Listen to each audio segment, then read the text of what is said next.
அஸ்ஸலாமு அலைக்கும் வரஹ்மத்துல்லாஹி வபரகாத்துஹு.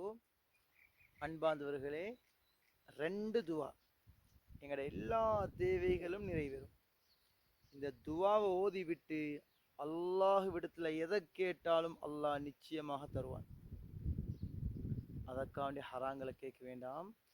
உங்களோட தேவைகளை நம்பிக்கையோடு கேட்கணும்.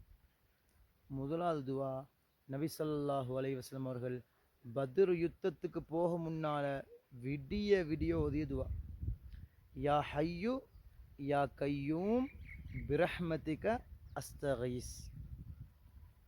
இந்த துவாவை 3 தடவை ஓதிவிட்டு அல்லாஹ்விடத்தில் எதை கேட்டாலும் அல்லாஹ் நிச்சயமாக தருவான். அடுத்த துவா திருமதியில் வரக்கூடிய ஹதீஸு, லா இலாஹ இல்லா அந்த சுபஹானக இன்னி குந்து மினல் ஸாலிமீன். இந்த 2 துவாவை ஓதிவிட்டு அல்லாஹ்விடத்தில் நம்பிக்கையோடு கேட்கணும். அல்லாஹ்வை புகழணும், சலவாத்து ஓதிவிட்டு இந்த 2 துவாவை மோதிவிட்டு அல்லாஹ்விடத்தில் எதை கேட்டாலும் அல்லாஹ் நிச்சயமாக தருவான். அதனால் அல்லாஹ்விடத்தில் கேளுங்கள், நிச்சயமாக அல்லாஹ் தருவான் இன்ஷா அல்லாஹ்.